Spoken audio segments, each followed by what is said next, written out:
ஒரு நாள் என் மக்கள் நம்மை தேடுவார்கள்.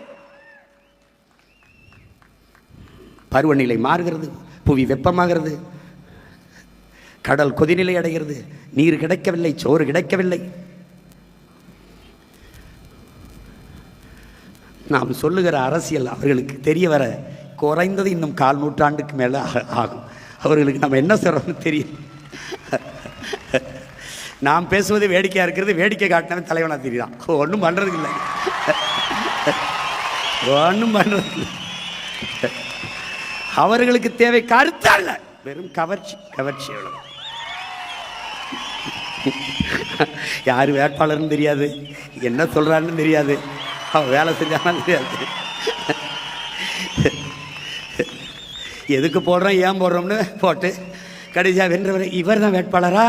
விளங்கிரும்டா நாடு, டே விளங்கிரும்டா.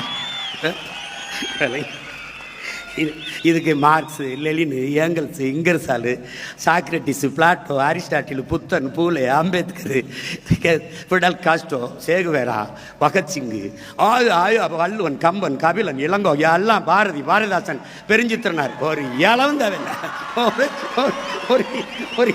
ஒரு இளவும் தேவையில்லை, ஒரு இளவும் தேவையில்லை, ஒரே இளவும் தேவையில்லை. ஆனாலும் ஒரு உயர்ந்த நோக்கத்தை கொண்டு